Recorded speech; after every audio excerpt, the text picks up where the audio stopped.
Hey, hi, hello. Welcome to episode 38 of Trail Society, brought to you by our friends over at Freetrail. I'm Corrine Malcolm. I'm Keely Henninger. And I'm Hillary Allen. And we are all together. We're kind of in between the holidays. Holidays can be hard either with your family or away from your family. We had family come to us here in Seattle in the midst of an ice storm, which definitely spiced things up to factor 12, I'm sure. But wondering how both your holidays were wherever you might have been. Nope. Go for it. Talk. Keely, you'll go second, because you have some cool way you spent the holiday. Mine was good. I was just in Colorado. It was pretty cold, and then it was like we actually had a white Christmas, which is weird. And yeah, it was great. Just home in Colorado. My parents live close to Boulder, so it was great. Just staying here, some family time, a little bit of running, a little bit of skiing. Yeah, It was awesome. Traveling during the holiday sounds just incredibly stressful. Keely, were you home? Were you back in Portland by Christmas? I was, yeah. I got back on Christmas Eve. But yeah, I traveled down into Southern California like a week or so before Christmas by car. So I didn't have to deal with all of the airplane snafus. But yeah, I just road trip down to visit some family and friends that live down there. And then, made our way back up in time for Christmas in Portland and got to hear about all of my family's travel snafus getting back to the East Coast. They were delayed by like days and days and reiterated why I didn't decide to go home this year and stayed on the West Coast. And it was absolutely lovely.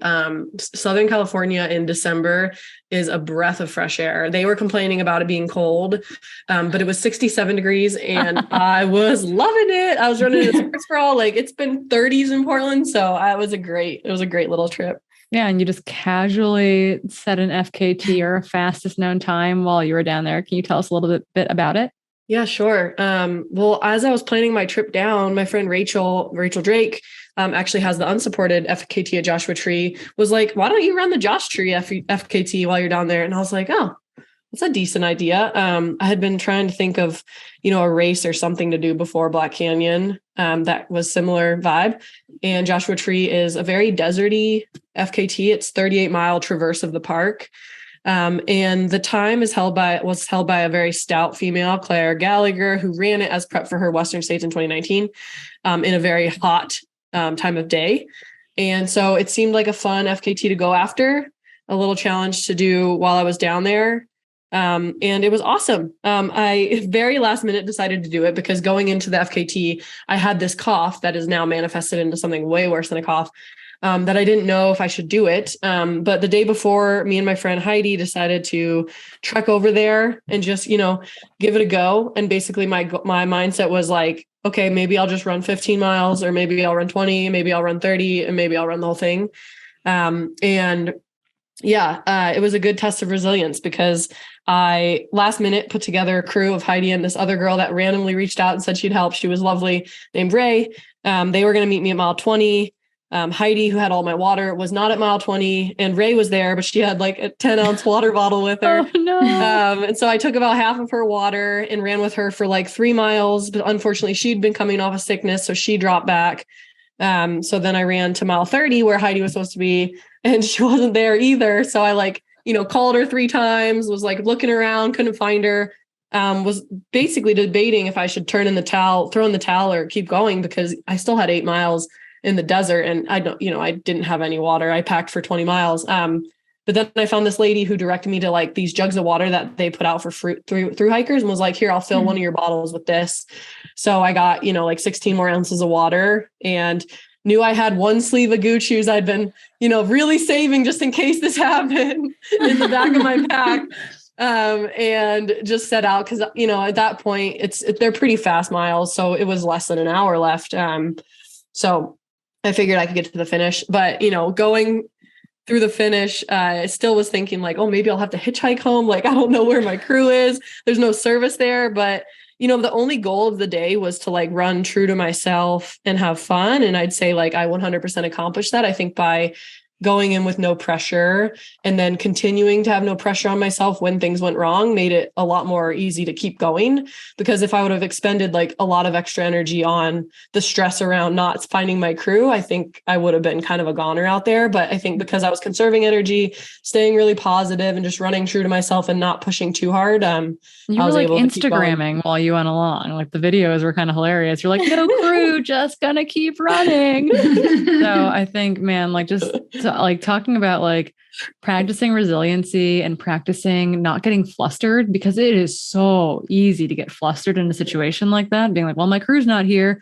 That happened to me during the Tahoe Rim Trail FKT, where we got to mile 40 and my crew was not there yet. And I could have thrown a hissy fit. But I was like, well, there's nothing I can do. Like, I'm just going to start like getting ready for them to be here. Like, I'm going to take my shoes and socks off. I'm going to do these things. So yeah, kudos to you for not just falling apart, because that would be a natural inclination for many iterations of us. Yeah. And I think like in the past, perhaps I would have, but I think, you know, it's something I've learned from 100 miles, trying to run 100-mile races, is that there's no time for that extra stress, because like the whole act of it is stressful to begin with. And so trying to control every little thing, you can't, apparently, you know, and I think Western States reminded me of that this year, that like there's always an element of stuff that's out of your control. And so I think finally I'm getting a little better at adapting to those uncontrollables as seen by the Joshua Tree FKT. Well, kudos to you. I know that you're getting over a little bit of illness now, but I'll be back out running in no time. And hopefully that was a big confidence booster for Black Canyon in February. Totally. Yeah. Okay. So it's we're doing kind of a short race recap, no race recap, but we got some stuff to talk about. But first we have to give a shout out to one of our sponsors who makes this whole thing possible. Those are the fine folks over at Athletic Greens. They make it super easy. For you, if you want to try Athletic Greens, by going over there, you can get actually a free 1-year supply of immune supporting vitamin D and 5 free travel packs with your purchase. We've been using it all year. We're going to be using them all through 2023 as well. It's a nice way to get something like 75 easily absorbable vitamins and minerals into your morning routine, including probiotics, all that kind of stuff that I used to have, like, 12 little canisters of things floating around my kitchen.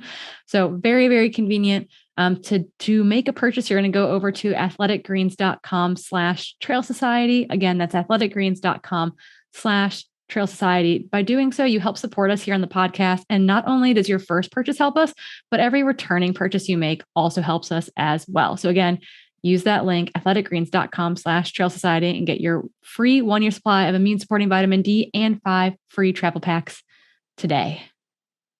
We did it again. News. I said it was kind of a short race time of year, just kind of a little bit, it's a slower time of year for many folks, but I wanted to give a shout out. I texted Keely and Hillary about this because I think there aren't very many women in the podcasting space, in particular, the trail and endurance podcasting space. And so Kat Bradley, a insanely good runner, launched a podcast this year called the Be Rad podcast. I want to shine a little light on that. I know, Hillary, you've actually been on the podcast with her, so you should go listen to that one too. But the one I wanted to highlight was I listened to her conversation with professional marathon athlete Allie Kiefer. And I just thought it was a really interesting discussion. Hillary, you said you listened to it as well. Was there anything that kind of stood out to you in it? Well, I think Allie has a really interesting story. I personally have followed her for a long time. And so like when I know Kat's been interviewing a lot of like big names, which has been really, really cool. I think to generate a lot of momentum with her new podcast. But like when I saw that her interview with Allie was out there, it was something that I was instantly drawn to, because Allie has been a really positive influence, I think for me in particular, but a lot of women in this narrative that, body image and body size doesn't necessarily indicate a marathon time. And I think just the conversation goes like kind of deeper into this topic, but almost kind of like discussing a double standard that there is with women, specifically in marketing, like this expectation that women not only have to be talented, but they also have to be cute or look a certain way. And yeah, I think she's kind of defined success in her own marathon career by like fantastic results, but also like really kind of holding up a microphone to this narrative. And I think it was a really interesting interview and an important one at that. Yeah, I mean, Kat talked about like Solomon being like, hey, you have to wear makeup to these photo shoots type of thing, or which like you would never do to a guy, or even like what do your relationships look like with sponsors? Like what does a good relationship look like? What relationships that weren't good, what did those look like for these women? Also, she talks about why she ultimately left her former coach, Brad Hudson. And it was like kind of wild that it was mostly based on like rumors and speculation that made her really uncomfortable, which like just changed the dynamic of their relationship. Like they were very close. She was Brad's only athlete. There was all the speculation that they were dating or sleeping together. And that made her really uncomfortable, like being in public together. And so I just like, it's very interesting, these things that, you know, I don't think you see a lot, one with like female coaches necessarily, but also with like male athletes being put in that position or having that speculation thrown around. So it was a very interesting conversation. And if you haven't checked out Kat's podcast project yet, go give it a listen. She's doing some good stuff over there. It's a light race weeks will be plural here as well. This will come out right before Bandera, which is the next golden ticket race on US soil. It'll be followed in February by Black Canyon in the States, and Tarawera, another golden ticket race again this year. Tarawera down in New Zealand. So we'll be catching you all up on what happened at Bandera the next time we chat, along with like cool sponsorship stuff, because 'tis the season for people to leave sponsors formally and introduce new sponsors into their lineup. So there'll be lots of stuff to catch up on. But in that lull, we all kind of picked out some things that we saw on social media over the past, week or so that really stood out to us. And the one that stood out to me, which I think we can all probably talk to a little bit, was Katie Scheid's Instagram post. I'm just going to read the first little bit of it here. It says, "More is not more. I love numbers. I love statistics and graphs and data. I used to believe that more hours training meant I'd be a better athlete. That if I simply had the biggest weekly totals, I'd be the strongest runner on the start line. Not quite so simple, young Katie. With my yearly Strava data rolling in, I took note that in 2022, my most successful year of racing to date, I trained fewer hours than in the previous 3 years. I rested more. I took more easy days, making sure that I actually wanted to train big and push hard. I felt good enough to do it right. I prioritized running over other sports, well, except for skimo in the winter, which admittedly resulted in the most distance I've ever run, but brought down those coveted, in quotes, total training hours I used to hold so dearly." And I really liked that. I think that's a message that I know I needed to hear right now. And I'm wondering, Keely, you've gone full-time pro this year, kind of going all in on yourself and on your running as you took a step back from your former career. And I'm just wondering, how did that resonate with you? Yeah, I mean, this resonated a lot with me, especially her last sentence that basically said, "A lot of you would be surprised at how unexciting my training really is." Sorry, Jason Coop. But it's just steady, consistent work that keeps on building. Some days it's easy, some days it's hard, and almost every day I love it. And I can't second that enough, because I'd say, to Katie's previous point, when I was, balancing a full-time job and a bunch of other things and training, I was definitely striving for the biggest numbers I could get, whether that was mileage, hours, cross training, or all of the above, right? It's just like, how much can I do? How much can I pack into a day?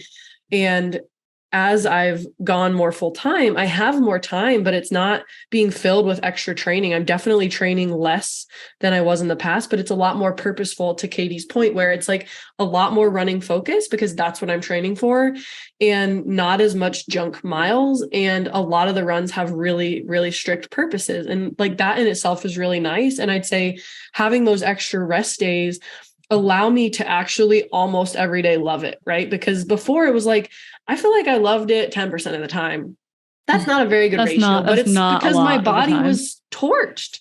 Like you don't have the capacity to feel excited about it because you don't have any energy. And so I feel like going full time, like you don't increase mileage a ton, but you do increase the amount of time you get to rest, and you can be more strategic or learn to be more strategic about your training. Which tied into Abby Hall's post. So you had like shared this, like, I think earlier today, even very similar, like also quit her job about a year ago to kind of go all in on training. And she said that she's going to be within like 45 minutes of the total training time she put in last year, which I think is pretty Really comical. cool. Like that's wildly similar years.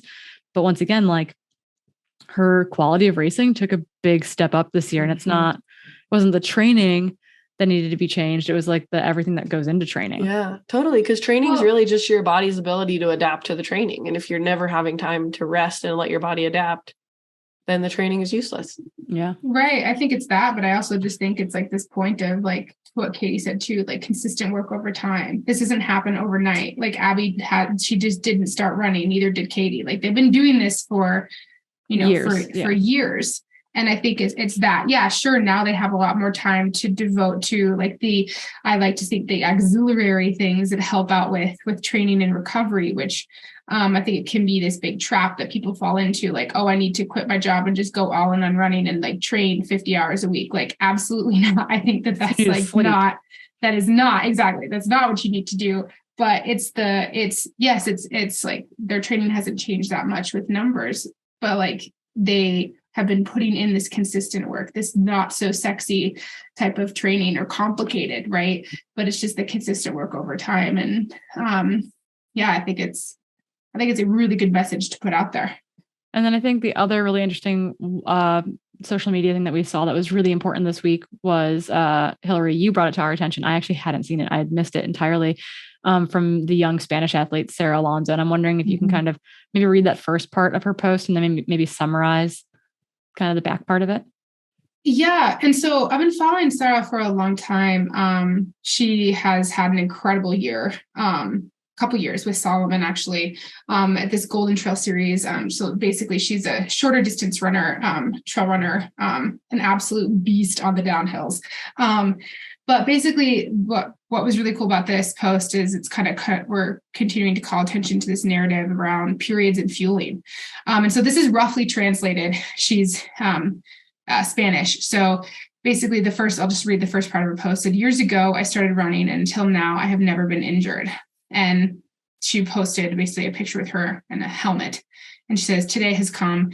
During these years, I've lost my period, the most important years of my life, 18 years through 22, where you can reach peak bone mass. And 1 year ago, I studied stress fractures and saw how relevant bone density was. She studied this in school. And she said she tried her best to she tried to prevent it as best she could. And this year she gained a few pounds and got her period back. But the process of regaining bone mass is slow and not entirely reversible. Plus, she's aware of the many miles that she's done over the last few years and this season, and not reaching her maximum bone density in all the miles over the years. It's resulted in this, and this was her.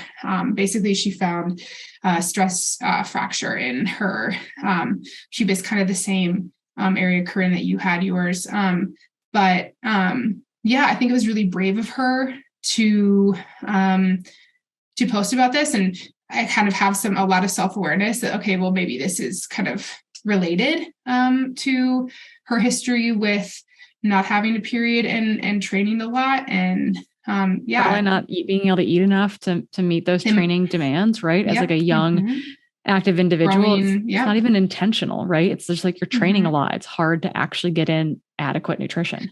Well, and that, like, I think a lot of people are just unaware of how much it takes, so yeah, I thought that was awesome that she posted about that publicly and had, like I said, so much self-awareness around that this could be like the cause, right? And it seemed like there was an overall optimism to, like her recuperating on the bike, and, seeing where things kind of go when she's back to running. But I think this is going to continue to be, it's almost like these injuries can be like a wake-up call in many ways, but it seems like this might be it for her, but also for maybe any other female athletes that are kind of experiencing the same thing. Yeah. And I think it's really cool that by 22 or 23, I guess, after studying stress fractures, she realized that losing your period, is detrimental, because I think like I maybe knew it in the back of my head, but, for a long time, I thought it was like a badge of honor almost to like not have it. Cause you're like, well, I'm training hard enough. Like this is legit.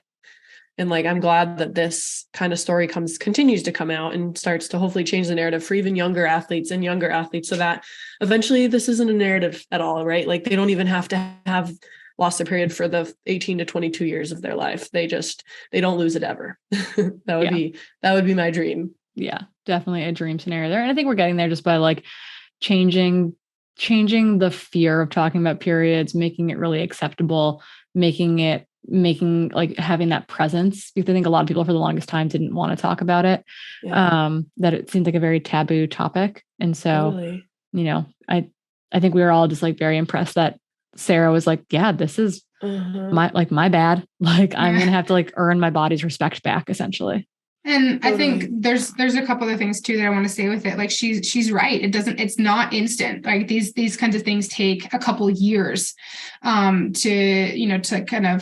it is reversible, but it takes a couple of years for it to kind of happen, right? You think there's things like every 7 years, like your bone kind of like the osteoclast and osteoblast kind of like remodel your bones. So it's like there is reversibility to it, but it takes several years. But this is also like something that's not, I think it can be like almost sped up or accelerated in athletes, but this is also something that happens like if women aren't like necessarily athletes. Like I'm using just my mother as an example, but she was in the Peace Corps in Nepal in her late 20s. And she lost her period just because of like kind of a poor diet. She was in the she didn't really have good access to just a lot of like density of foods, like not a lot of meat. And she wasn't running. She wasn't like, she was just living her life. Like she's an active person, like hiking, not like training as a professional athlete, but she lost her period for 2 years. And then coming back, she is osteopenic. And she's been able to reverse it, but it's taken years, like with like strength training and stuff. But this has been, something that can happen to women, even if they're not training at an intense and professional level. So I think this can be a good reminder for, people out there, the moms, hopefully that listen to this, of fueling is important, even particularly if you're in kind of those important years of your life, training, not training. Yeah. Yeah. 100%. Keely, anything you want to add to that? No, you're golden.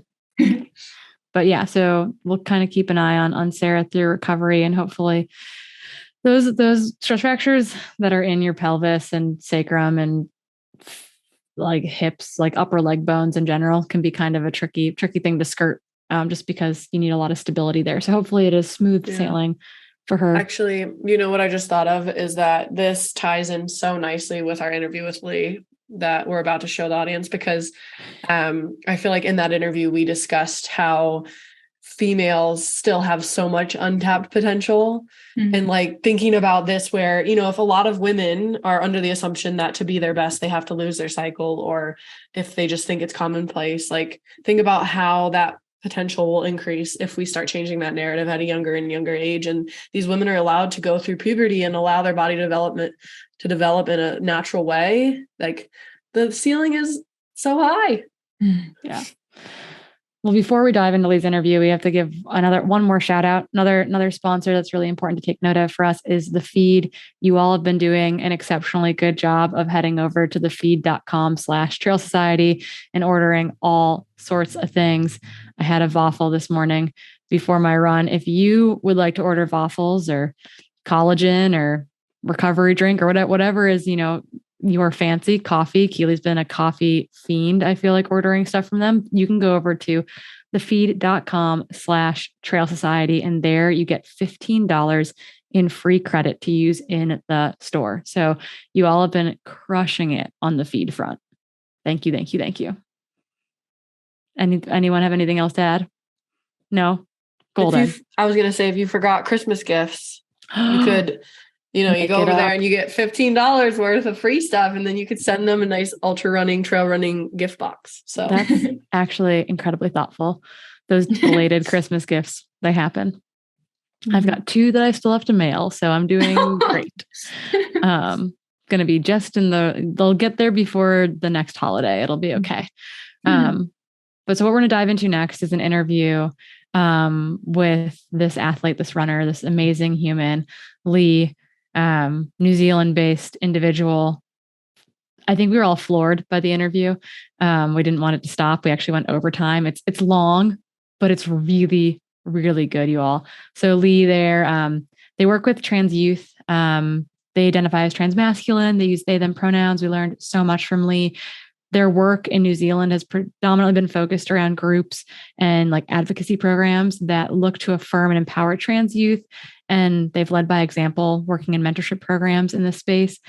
Such a wealth of knowledge. So incredibly cool. We based part of our conversation off of the article they wrote for Trailrunner magazine. I think that came out last year. We'll link that in the show notes. I think without further ado, here's our interview with Lee. Kia ora. I'm Lee Grabarek. I use they and them pronouns. I identify as a transmasculine person.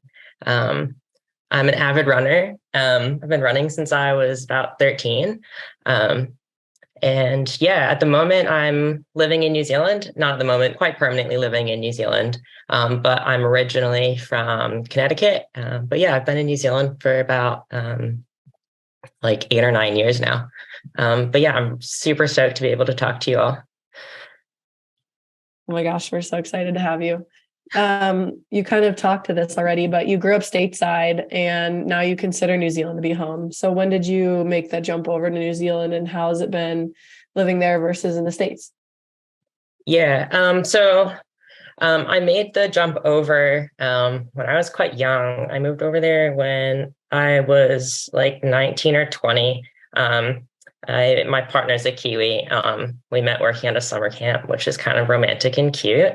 And yeah, I thought it was just going to kind of be like, I don't know, see what happens, might be fun. Took a little bit of time off of uni because I was like having an existential crisis anyways.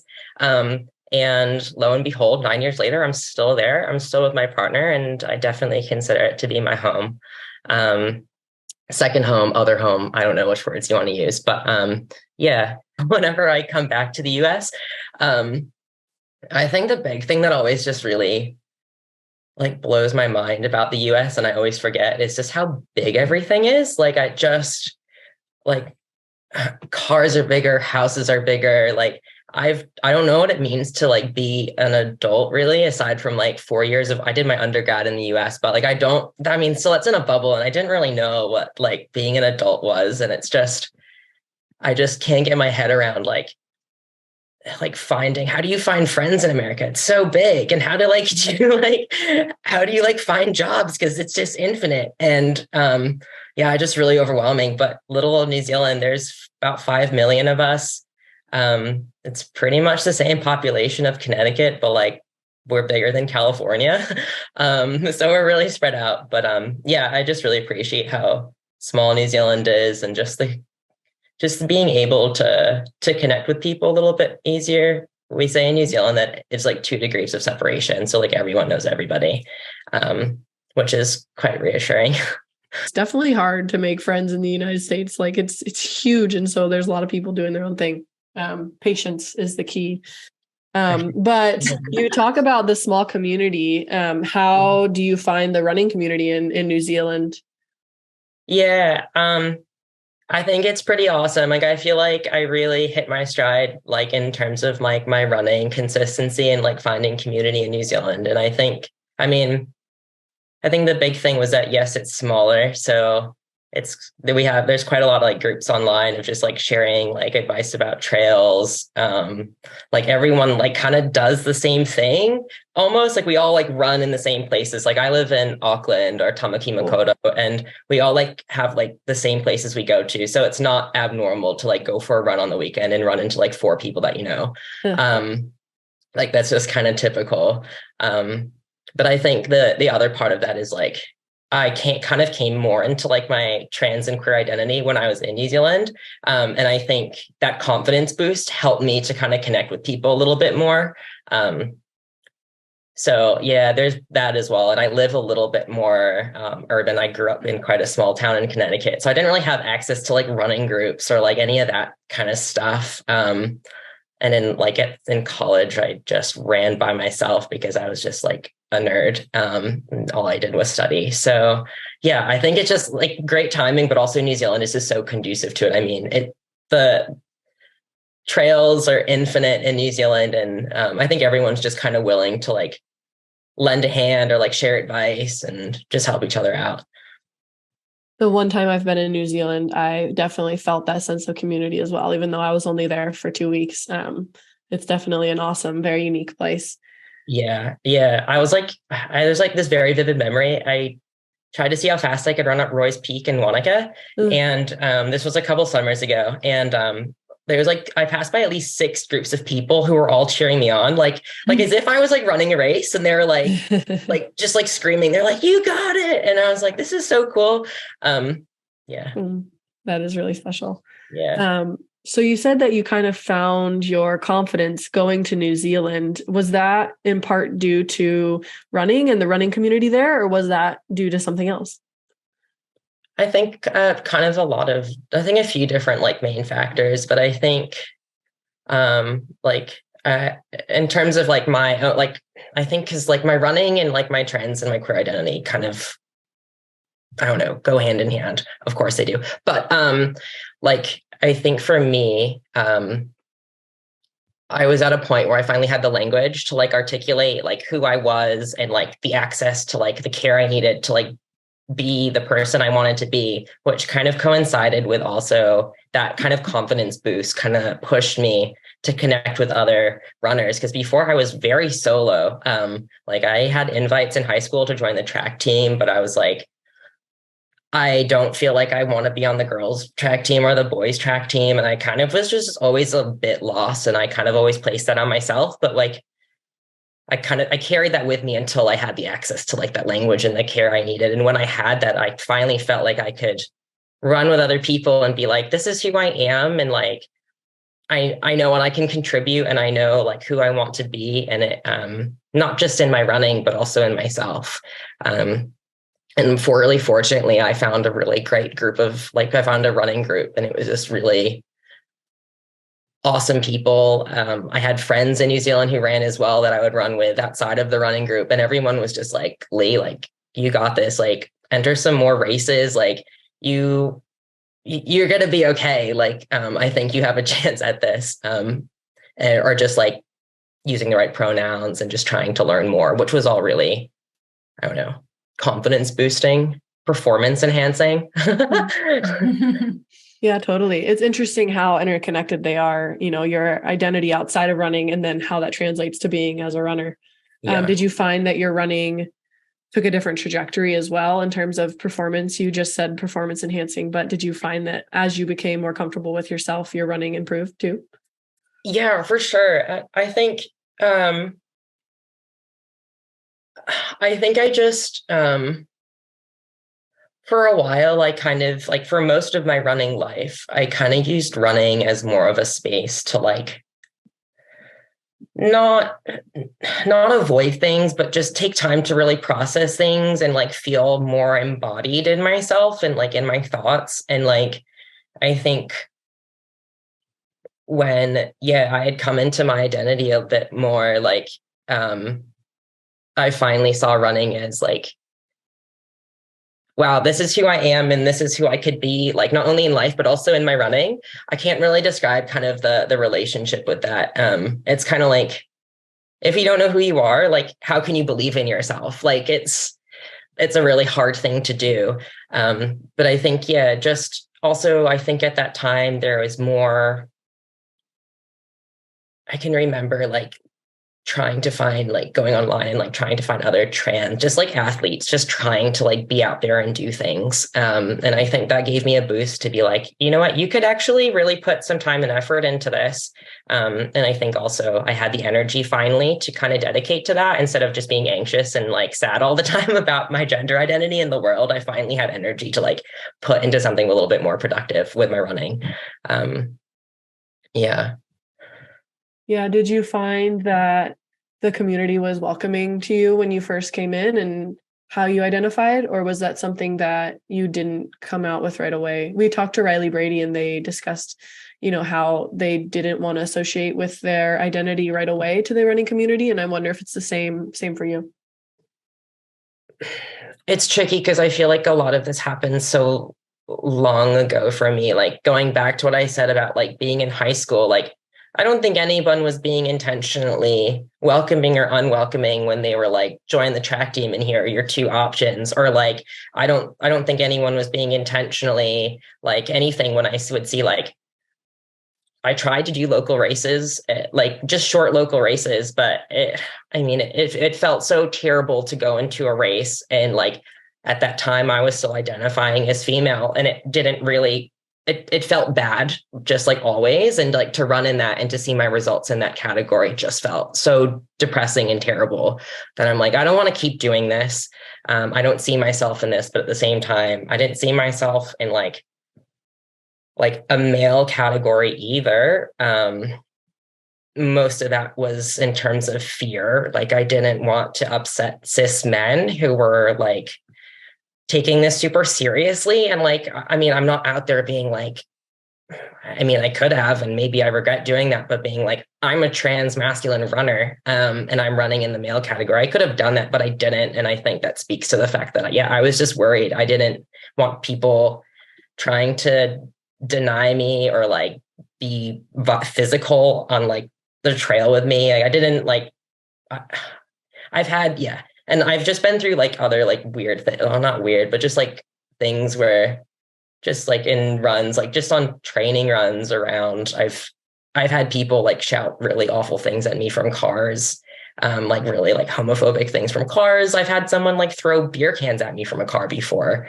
Like these are the things that are not necessarily like, wow, running is awesome and I want to see how far I can go and the community is really welcoming. But I think fortunately, like I said before, I came to a place where I was just kind of like, I have so much of a wonderful community outside of running who really supports me and loves me, that if I do try to connect with people in the running community, it does not go well. Like just being out there and open about my trans identity, like that's okay. I still have all of these wonderful people who really support me. And that was a chance I had to take.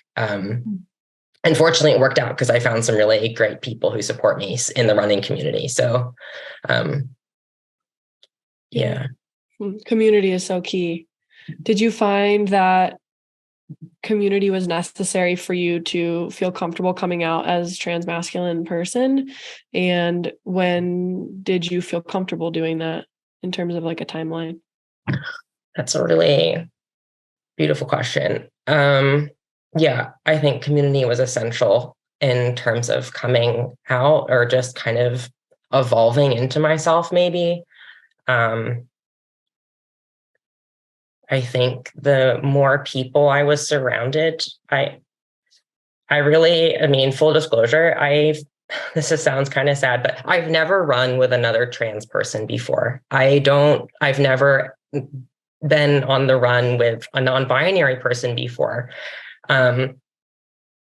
So most of my queer community doesn't really know anything about running. So that kind of makes things sort of complicated sometimes, but to go back to it, I feel like the friends that I was able to find in like the queer and trans communities that I'm a part of, were just like super encouraging, but also so full of knowledge and just like joy. Like they were so happy to be like, this is what being transmasculine means. And this is where you can get this care. Or, like this doctor sucks, or like this doctor's great.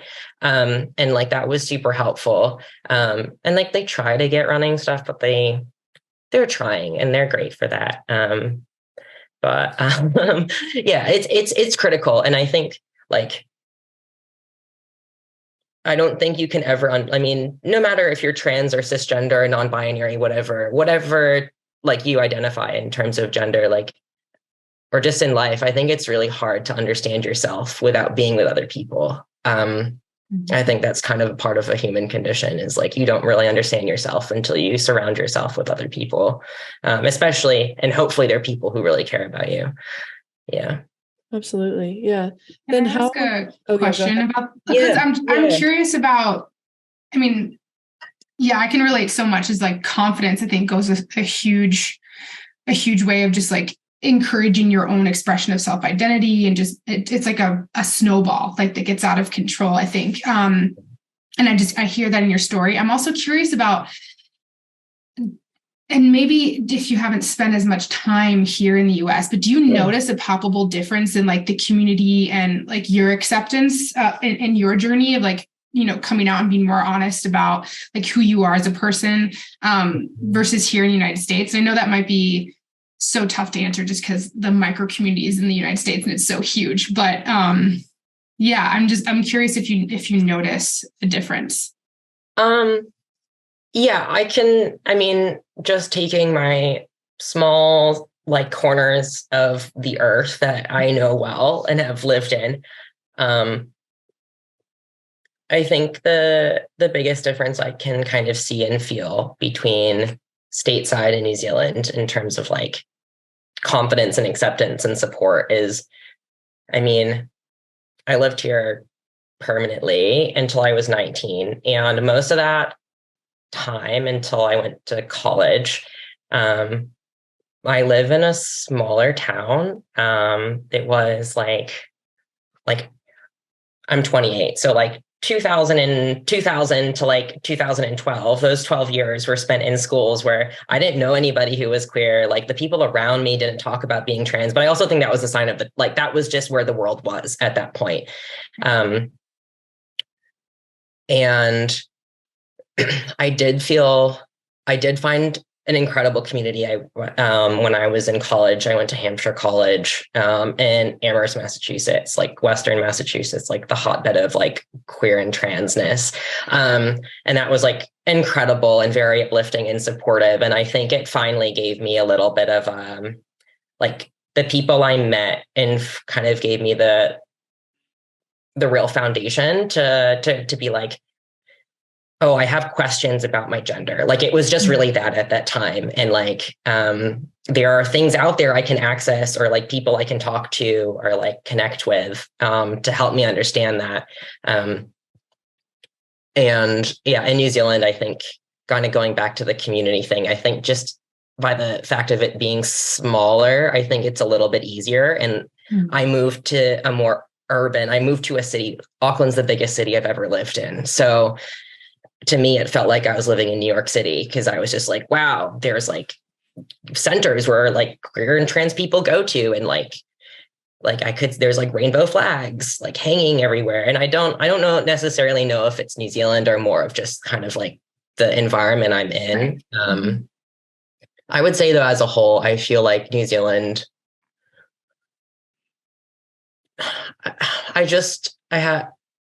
I haven't tested this hypothesis really, but I feel like New Zealand, the people I've met in New Zealand, queer and trans people, just see each other like a little bit more holistically. And I can't really tell you the essence of what that is and how that works, but that's just, yeah, how I feel. No, I feel you 100%. I've lived in Europe and I spent a lot of time in Spain and France, and it felt the same thing when I moved home. Like I felt just completely lost with how like big things are. And Boulder's not a big city. Fort Collins, where I grew up, is not a big city, but like everything can feel so insular and like just isolated. And I just felt like life was outside on the streets. And like even in a big city like Sevilla, it was like felt huge to me, but it just felt so much more honest. So maybe it's that way in New Zealand. I've actually never been, so I don't know, but yeah. Yeah, I don't know. I don't know if that's just like expat eyes. Like, I don't know what that is, but I do have to say that I think the US is so, I feel like sometimes I look around when I'm in the US and people just don't seem to be like breathing or like taking a moment to just pause. And I feel that. And I'm like, when I'm in Auckland, like if you show up 5 minutes early, like in New Zealand, if you show up 5 minutes early for something, people are like, why are you wasting 5 minutes of your precious life? Like, that's what it feels like sometimes. And it's just like, everything closes at 5 o'clock. Like everything opens at like 9 or 10. Like for something to be open at 9 p.m., it would be like one day a week and it'd probably be like close to Christmas. But yeah, it's a totally different world. I totally understand. Yeah. So the three of us also live in these like very unique bubbles of the US, like Boulder, Seattle, Portland, like where I feel like our representation of the US is not the broad strokes US experience. I grew up in a very small conservative conservative town in northwestern Wisconsin. So Oh. I feel all of this. But I wanted to kind of go back in time for a second here. And you talked a lot about high school and then college and discovering vocabulary and discovering people and the questions that you wanted and needed to ask. And I'm just wondering if you can walk us through the timeline, that experience of like this, I don't know, it seems like a big trip of like self-identity and acceptance. And I'm just wondering what that was like for you, kind of walking through high school you to college you to all of a sudden, moving to New Zealand you as you developed a language to talk about yourself with. I grew up being such a tomboy. I don't think I wore like girls' clothes very much in my life. My parents always like endorsed like very stereotypical what society might consider more masculine things. My dad like took me hunting and like fly fishing and like hiking and like was like, my parents encouraged me to like play all the sports and just like always be outside. And that I didn't have a problem with that until I started towards that. That didn't feel like a problem until the end of middle school and coming into high school. At that point, I felt like my world absolutely crumbled. Like, I feel like high school had so many, like, it felt like I was trying to live according to a narrative that like I was never cut out to be in. Like, someone just like copy and pasted me into a storybook that I was like, I don't even know what my point is of like being here. Like, how do I do like female? I don't know. And that was such an out of body experience for me. Like high school, I don't really remember a lot of parts of high school. And I think a lot of that was just because I probably didn't really associate like with myself very much, because I was so lost in figuring out who I was and like finding people who could see like little glimpses of me behind like a really great performance. Like, gender is absolutely a performance, and like high school, like my high school experience is like a perfect example of that. And I tried so hard. But yeah, I just I tapped out in terms kind of socially, and I just kind of focused on academics, which felt like the best use of my time. And yeah, towards the end of high school, I started connecting with some friends who were just a little bit more like political and progressive. I think maybe just being seniors in high school, maybe we were talking about these things more. And I had a teacher who was like we would talk after class about like politics and like more of like philosophical stuff. And he was just like, you like, please like go to like a liberal arts school, like move far, far away and go to a liberal arts school. I didn't move far, far away, but I did go to Hampshire College, which I think I gravitated towards because yes, I think Hampshire at the time had the highest population of out trans students. And I think that was really magnetic for me. And in college, I did a lot of work around like studied social justice. I thought I was going to go into outdoor education for like a good 2 years. But at that point, it really didn't feel like a future for me in terms of my gender and my queerness. So I kind of stepped out of that and focused more on like working with youth. But throughout that time, I think just reading a lot more like academic pieces about gender and sexuality was like really helpful for me, because it didn't feel like my problem. It felt like a society problem. And that was like really helpful. And I had a really great therapist and I had really great friends. And that was just like the perfect kind of trifecta for me to like be like, wow, I am not cisgender. I am something different, and that's okay.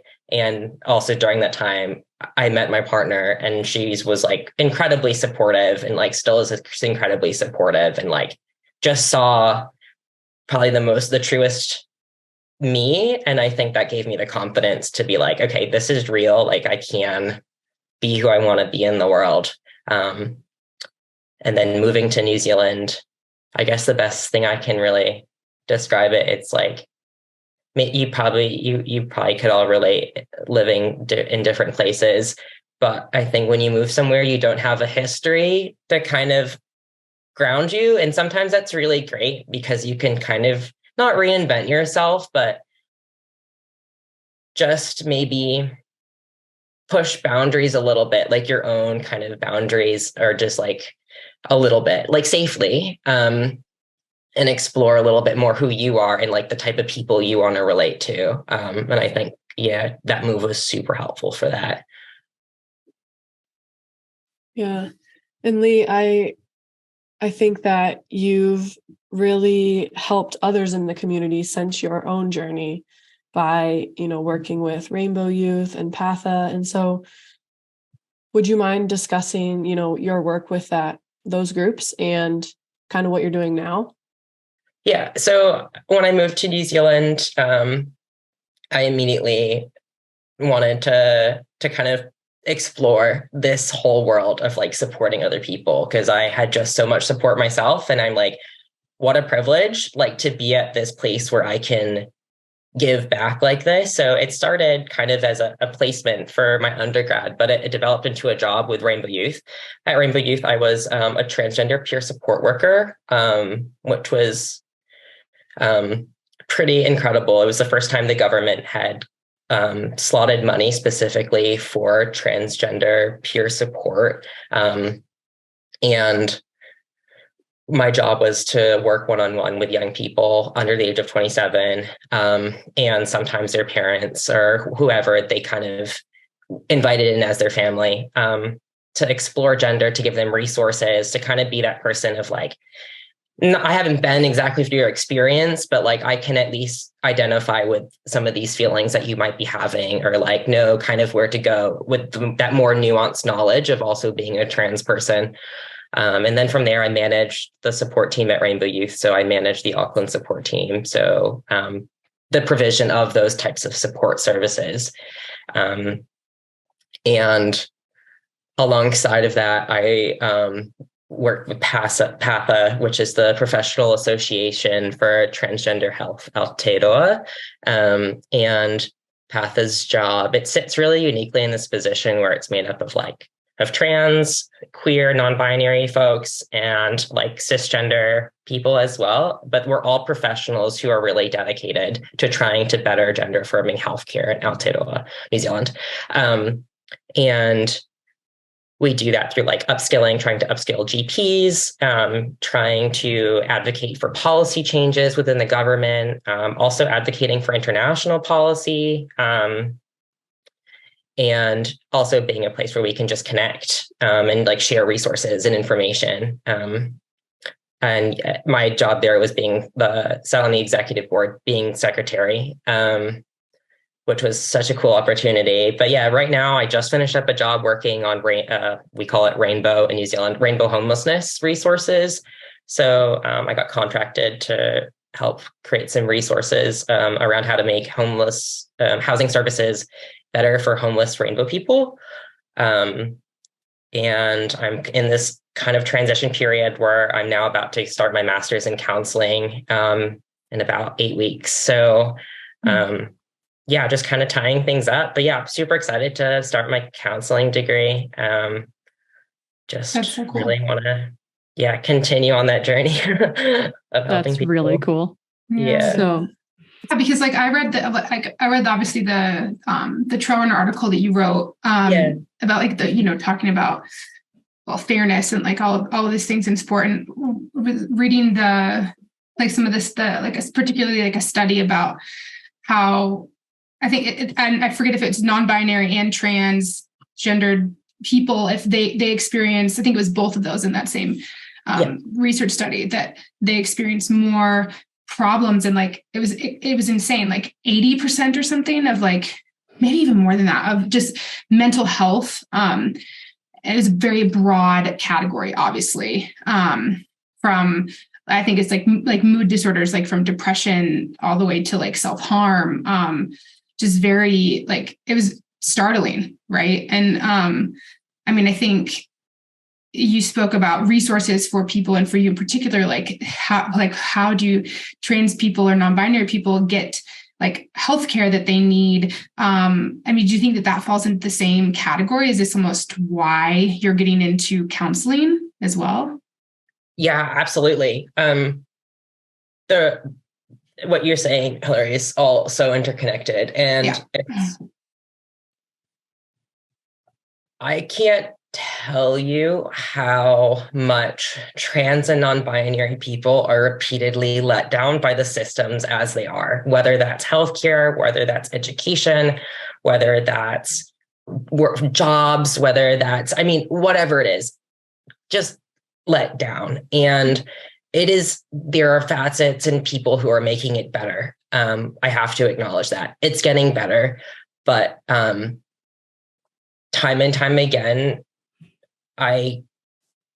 not just me, but like so many, all of the people I work alongside of, like other professionals, we get into the situation where a young person will come to us. And I mean, this is like such a normal story. Like this is like almost every young person will have a very similar story. And if they don't, like, incredible, beautiful, I love your life.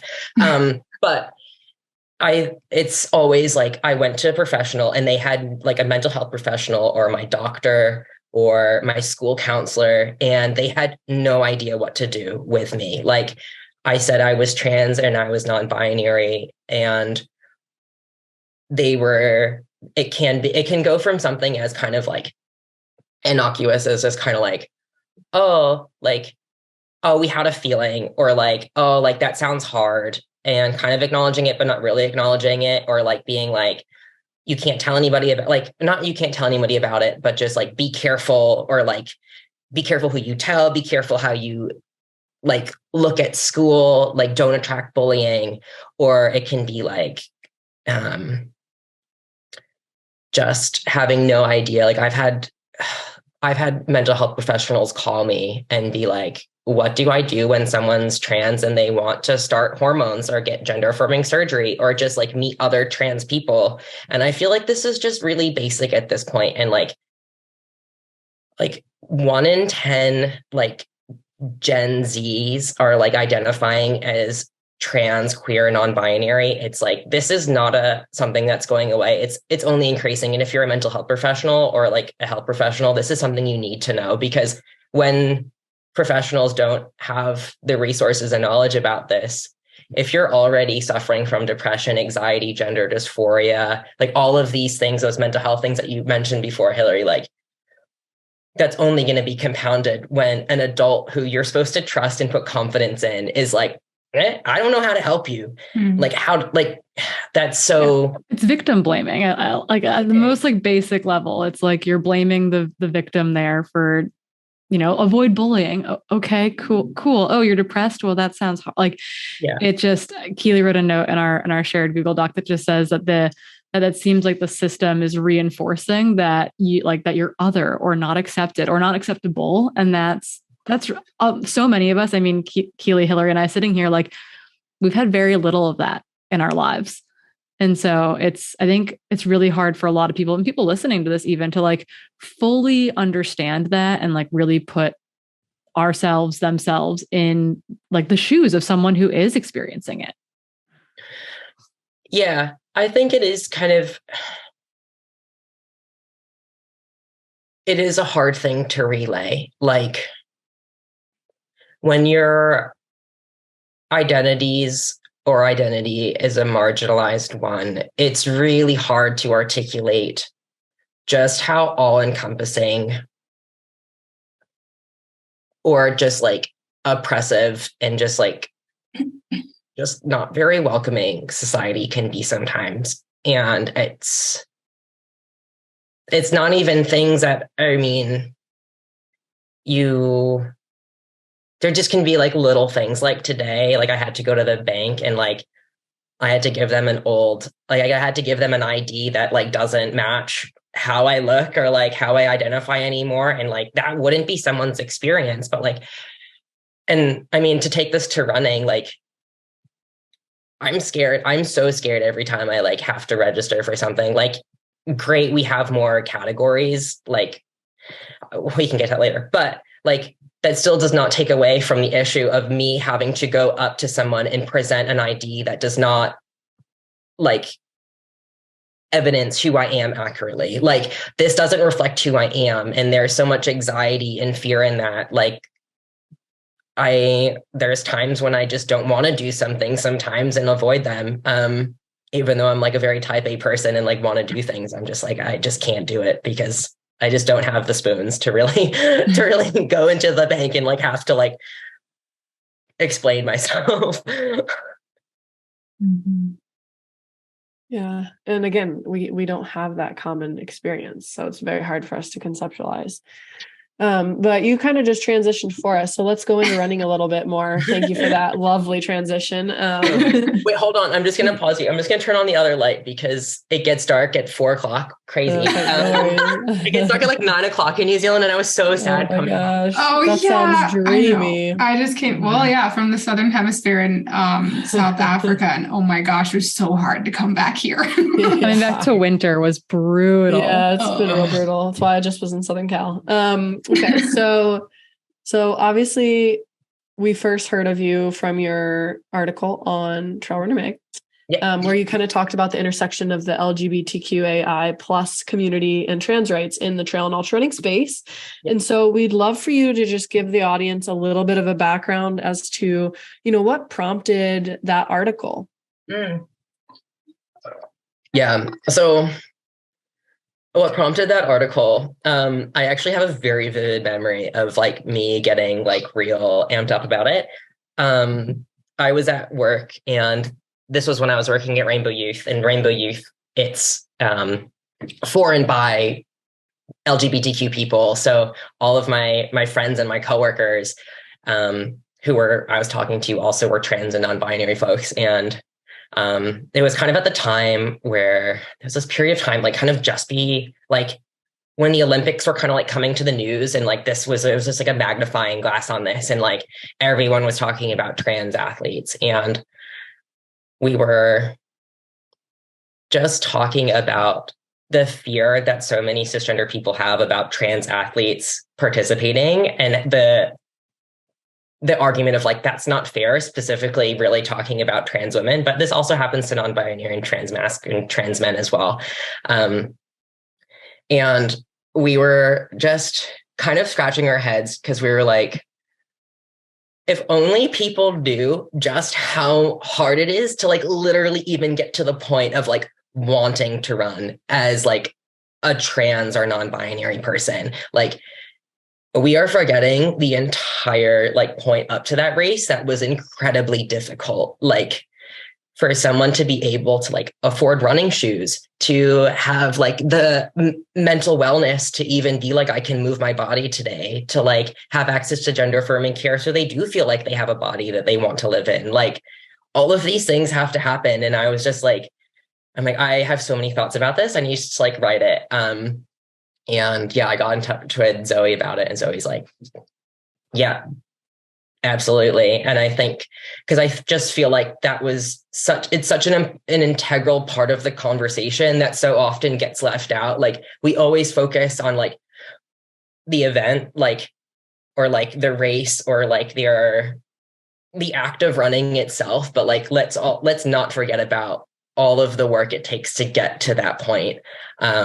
And all the work that it takes to sustain yourself after that race. And I think that's really kind of what motivated me to write that, to kind of explore, like, when we talk about fairness, what are we actually talking about? And like, who is it fair for? Because I say this in the article, but like, this is kind of how I lead a lot of the work I do. But it's like, if fairness is privileging like someone who already has a lot of privilege, then that's not fairness. That's not equity. That's just reassigning and like reestablishing power to people who already have it. If we're going to really talk about equity and running, we should be doing everything in our power to make sure that trans and non-binary people can race safely, can race holistically, like bring their whole selves to the situation. Yeah, so that's kind of was the impetus for that writing. Yeah, we really liked how you decided to redefine fairness for the audience, for this community.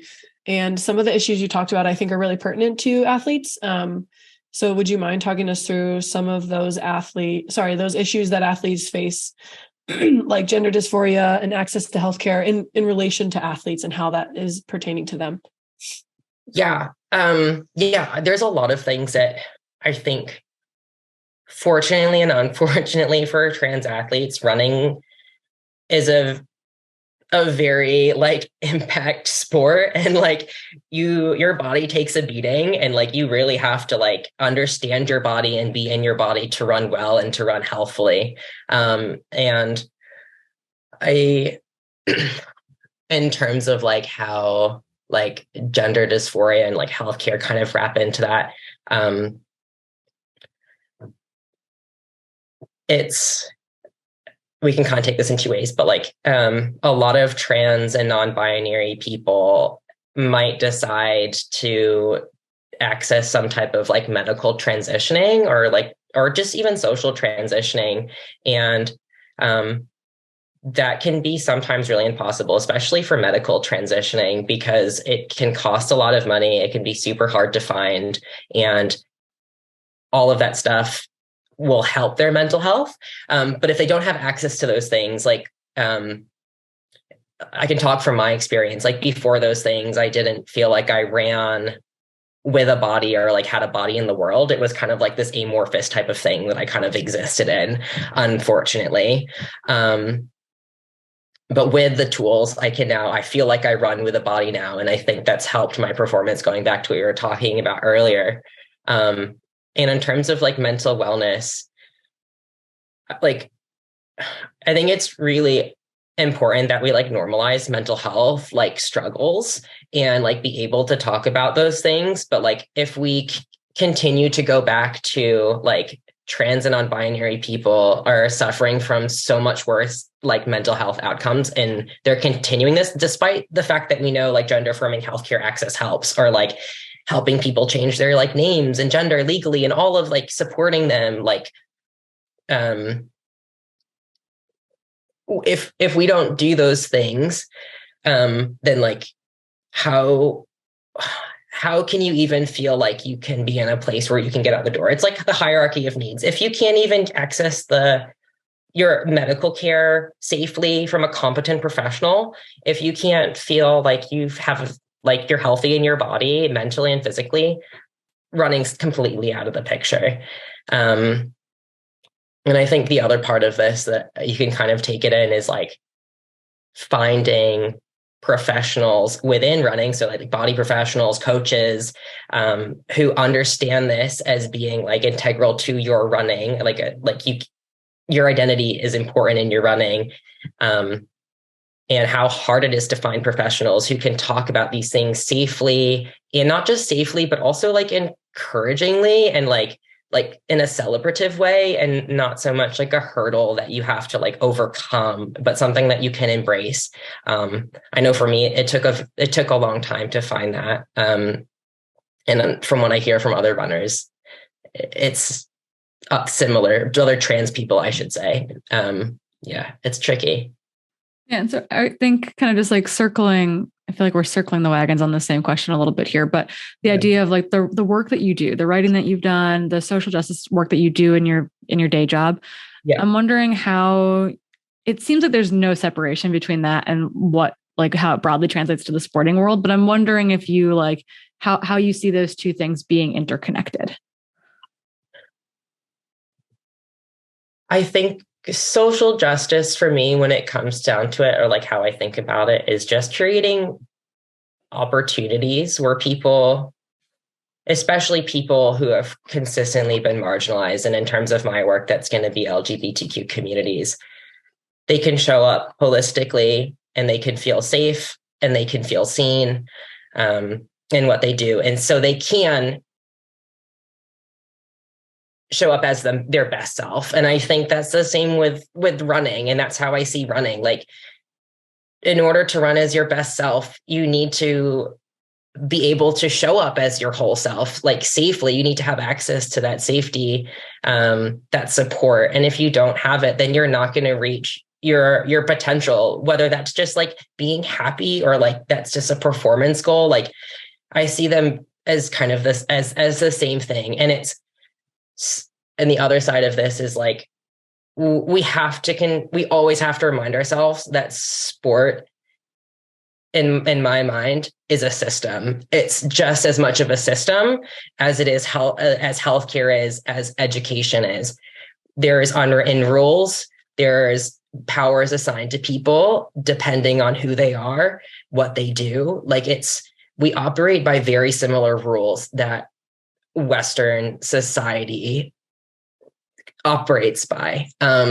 Capitalism, we see it all the time in running. Like, all of these things happen in running. Running is part of this system, and we can use that to our advantage, or we can use that to or continue to let the ills of society infiltrate running and hurt people like it does outside of sport. So for me, of course I want to address social justice in running, because running is part of sport, and sport is operates in the world by similar systems that just aren't fair. I think that might be kind of a good jumping point to kind of talk a little bit about races, and specifically, one that you highlight in the article is the Western States Endurance Run. And they've been, I think, working pretty hard to try to get it right. But as with any system, we're going to get it wrong, I think, a lot more and a lot more frequently than we get it right to get off the ground.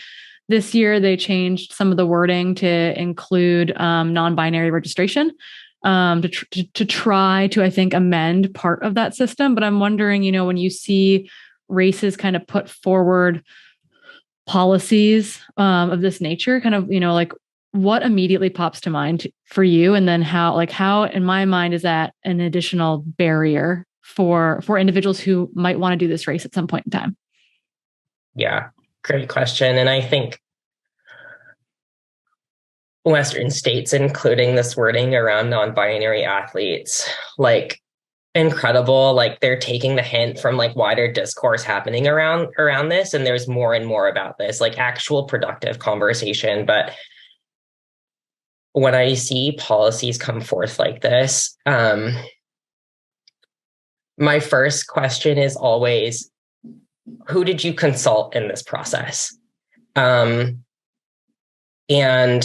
how did that consultation happen?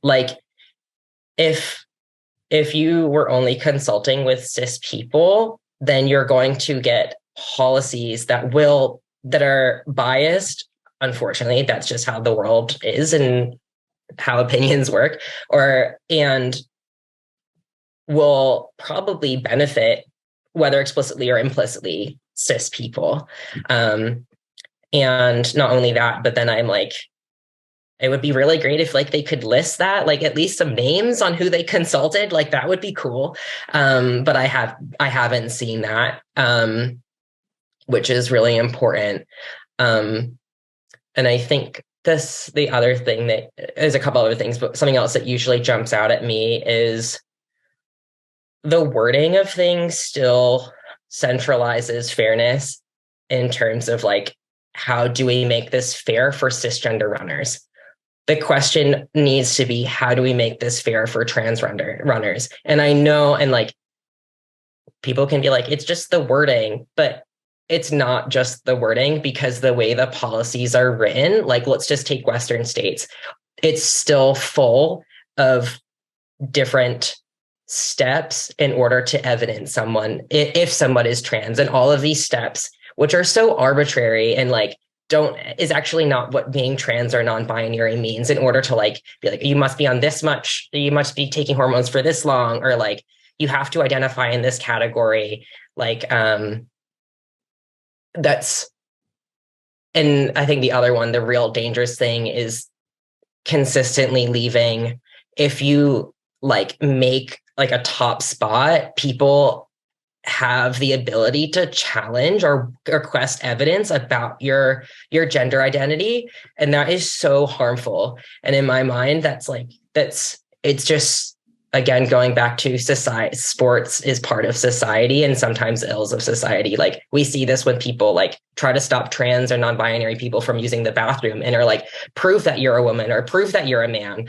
And trans people are not out here trying to trick cisgender people. And I can assure you that a runner trying to race is not trying to trick cis people or trying to pull the wool over their eyes in order to podium. It's just not going to happen. Being trans and non-binary is gorgeous and beautiful and fun, but it's also really hard. And I don't know if people would really elect to have this life in the world that we live in right now. Oh, I mean, I sent a text to Keely and Hillary and said that, like I try when I think about this to at my best ability put my viewpoint from someone who might be looking at this policy who is trans, and not like knowing that that's not my personal life. Like, I feel very fortunate because I know how difficult, or I can begin to see how difficult. I don't know because it's not my experience, but it's like, I think of these policies and they've been discussed more broadly in like track and field and professional rugby and women's basketball, et cetera. And it seems like these policies at the end of the day come down to me to like policing bodies. And it like in the track and field world in particular, that means policing Black bodies as well, more than anything. And so it's just, I think that they're written with good intentions, but are still falling short of like what is maybe best for the whole community in order to participate and run, which should be like a freeing experience. Absolutely. I mean, you're absolutely right. It's going to be about policing, and I think it's like, like racism is a part of this. Colonization is a part of this. Like, we just consistently put up barriers in order for people to succeed, in order to keep power where it always has been and where a lot of people will want it to continue to be, which is white cisgender men who have like dictated much of society for much of history. It's definitely about like body policing. And I think that the other part of that though is like, if we can understand that it's about body policing, we also have to acknowledge that like we're all suffering from this. It's not just trans people. It's not just people of color. Like it's all of us together. And when we pit ourselves against each other, like I see this with cis women and trans women in this argument, it's like, oh, but trans women are going to take opportunities away from cisgender women. That fear is valid for that person. I can understand the anxiety of that because cis women have also suffered at the hands of white male patriarchal society. And it's like, yeah, of course we're going to be fighting for scraps because we have fought for scraps for so long. And I can understand why people might get defensive and want to retain that. But we can't all be like, none of us can be great unless we all have a chance at that. Like, I don't think cis women have fully realized their incredible like athletic potential. Like, they are, and they're kicking ass. And I love watching female athletes, but I still feel like if we can address other things like transphobia in sport, racism in sport, the impacts of colonization and how that impacts running and trail running specifically, like, we will all be better runners because of that. Yeah, I love that. I think I've been saying that for years of like, we think that a lot of women have even reached their potential. And I argue that they haven't. And all athletes haven't. Yeah, which is crazy, which is awesome for the future. Beautiful. That's amazing. Yeah. Exactly. I kind of wanted to get your opinion around if you've seen any initiative or organization do this well in terms of implementing policies around trans or non-binary athletes. Super timely question. We've been waiting for about 1.5 years, maybe even 2 years. I don't know. COVID is such a blur in terms of timeline, but Sport New Zealand just released guidelines for trans inclusion in sport, and they consulted with a lot of people, rainbow organizations and other sport organizations, on how to write these policies. And I have to say, they did a really good job. And I don't usually, I mean, I look over things very critically, and I thought they did a really gorgeous job. And I would highly encourage people stateside to have a look. I think it's a bit of a rare case really at the moment when so much of sport bodies are trying to do the opposite and trying to limit trans participation, this, I think, really sets a really stellar example of what it could be. Sport New Zealand seems to be being ahead of the curve on a lot of things. I feel like they always come out with really cool things around female health and female athlete health as well. And they're always kind of ahead of the curve, you know? So that's really cool. We'll definitely look into that and link that in the show notes for our listeners to look into as well. What does running look like for you in the future? Do you have any exciting running goals for 2023 and beyond? Yeah, like super unfortunately, I've been dealing with quite a bit of injury in the past year. Just weird stuff. Which is frustrating, but I finally feel like I'm getting back to more consistency in the past few months. And I think that the time, as much as it sucked in terms of running, not being able to run as much as I want, I think it's given me a lot of opportunity to reflect on what I want. And I think I used to be I want to win all the races and be the best. And now I'm just actually, I just want to connect with more trans and queer people in the running world. I want to continue talking about these things. I want to be able to run consistently and healthfully enough where I can meet up with friends on the weekend and go for long runs in the forest and just have fun. But yeah, I love competition too. So I'd still love to win some races. But yeah, hopefully, if anyone in New Zealand's listening in the racing world, it'd be really cool to see some trans inclusion policies in any races, because I haven't seen one race in New Zealand with any trans inclusion policies or non-binary categories. So that'd be really cool to be able to run a race as a non-binary person and be acknowledged as that in New Zealand. That'd be a really cool 2023 experience. But yeah, we'll see what happens. Yeah, they might take note off of Sport New Zealand and start implementing some policies. That would be awesome. Hopefully. I feel we've really given them the dots. They just need to connect them. Exactly. Yeah. And I guess kind of on the same note, what do you see in your future in terms of a life work mission, and what would have you feeling the most success at the end of the day?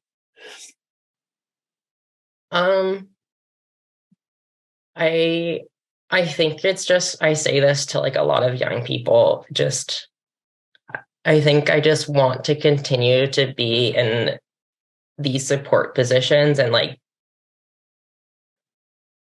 just reassure trans and non-binary young people, just any trans and non-binary young people, that you are so perfect and you have so many strengths and so much joy within you. And it's the world around you that's letting you down, and not seeing that. And that's not your fault. The problem isn't you, it's the world that we exist in. And I just want to continue to be able to help people see that, because it is tiring out here. It can be exhausting, but also can be so much fun. And I just want trans and non-binary to have a life where they can have that fun and have that joy. Thank you for that, Lee. That was wonderful. I really love that mission, and I'm so excited to cheer you on as you keep advocating for all of these wonderful humans. I really appreciate it. And honestly, even just when you say my pronouns correctly, I'm it's just so nice to be in spaces where people can just see you, and the fact that you're curious about this and curious in an open way. I think curiosity can be quite poisonous sometimes, especially when we talk about trans inclusion in sport. And this was just so beautiful, and it can show you what just being curious with openness and love can look like. And I really feel that in this conversation. So thank you. It's very clear that you care and want to do better yourselves, but also want the running world to do better. And yeah, I really appreciate it. Okay, so that kind of concluded concluded for now. I wouldn't say it's concluded. It's going to go forever and ever and ever. Our diversity, equity, and inclusion kind of first 4 parts of interviews. I'm wondering from both of you, what were your expectations going into this interview with Lee, and what are they now as we debrief from that conversation? I think I really just wanted to learn as much as I could. And I think I just like learned so much more. I mean, I think it's really hard because it's like, I think a topic that's been going around, like more recently, right? I mean, it's not like it hasn't been around. I mean, from talking to Lee, right? Like it's certainly been a part of their lives for, for a very long time, forever. And, even though now it's maybe more recently in the news, especially in ultra news, for changing policies and being more inclusive. And obviously why we wanted to do a diversity segment, but I think it's really hard to get a sense because it's not my personal experience. So it was really, it was just really moving and like incredibly informative to be able to hear from their perspective and learn a little bit more about their story and kind of the realness of it, more so than, just reading an article. Yeah, well, it humanizes the debate, right? All of a sudden you're relating to this individual, this person's real life experience. And I think it doesn't put you in their shoes because I think that's impossible with experiences that are so far outside what you might experience in your day to day. But I think it puts a human voice to the debate and conversation that, like spins around the internet every single day. And I think that is really, really important. Yeah. And I think that they talked a lot about personal experience and how difficult it was for them initially in their journey before they found a community that allowed them to feel safe. And I love that they've now transformed their life to be that for other people and to provide, safe places for other trans persons and non-binary individuals to feel safe and to be able to be their true self. And I think at one point they said that they want people to know how amazing they are and how fun it is to be trans instead of living in fear. And I absolutely loved that because everyone deserves the chance to feel amazing and to have so much fun in their lives. And so I just thought that perspective was really awesome. And I definitely was expecting the conversation to be more directed towards running because that article was very, sports specific, but they have a wealth of knowledge around the journey as a trans person, as well as how to, increase equity in all realms of the world for this community. And so I was just taken aback by the whole conversation. Yeah, we hope that you enjoyed the conversation as much as we did. I think it's at the groundwork for many more conversations to come in this space. So I want to thank Lee again. They gave us a lot of their time today to talk to us. So here's to more of that in 2023. Before we close out, we have to do, as always, Society Slam. And this time it's brought to us by you all. And by you all, I mean, we really need, want that you can like, subscribe, follow. I feel like I'm pointing on a YouTube video or it's like subscribe below, but really it means a lot to the podcast. If you can go on to wherever you listen to this, be it Apple or Spotify, and subscribe and leave a review for people because it helps individuals, helps folks out there find this podcast. So share it with your friends, like, follow, download, subscribe, leave a review, all those things. And for now, who's got a Society Slam that they want to share? Hillary, you look like you're ready to go. I don't really have one. It's like it's more just Blasphemy. general. Well, I say I don't really have one like a name. I mean, like from she's gonna read like a quote directly from someone in a DM. No, I'm not. I don't have any of that. I just have a very sweet one from the trail. This woman and her partner, like I see them all the time on Sanitas, this like local mountain. And I all the time when I'm running there, like they're always hiking. And finally, like I always say hi, but I didn't know their names. And then finally, I don't know, one time I'm just running down about to head home and she yells, she's like, Hillary, I love you and all the people in Trail Society. And it was just like the cutest things. I like stopped and we finally got introduced. And then I just saw them at a coffee shop later today. So I think it's great. She's been, I I think she forced her partner to listen to it, but now they are like listeners. I think she listened to us from the very first one. So yeah. So Kimberly and Chris, thank you. Love it. Yeah. Keely, what do you have? Oh, she's muted. She's coughing. She's muted. Sorry, I've been on mute because I cough. I have a two-parter. First part is that we want to thank everyone for their DMs about helping us with the social media page. Oh, yeah. And we will reach out to you in the next week or two after the new year to schedule some calls because we are stoked to have people interested. So thank you for all of those DMs.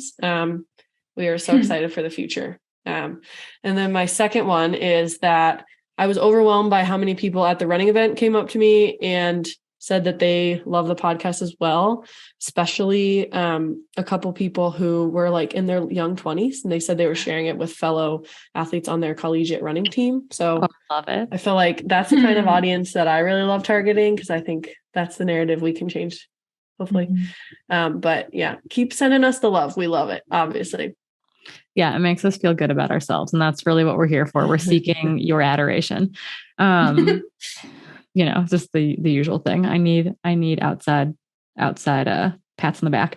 So mine is a call out for the listening audience, and we just need some advice. It's kind of like the sports bra call out I did a while back where we kind of gathered, that was like, I don't know, probably 6 months ago, kind of like different sports bra recommendations. So I had a listener write in about period products, and, you know, they recently had a child. Because of having a child and breastfeeding, just recently got their period back, and, you know, trying to figure out what are runners using? What are runners who compete in endurance events using, for their periods, you know, tampons, menstrual cups, you know, period underwear, the Flex Cup. So wondering what kind of products are worth investing in or experimenting with or trying.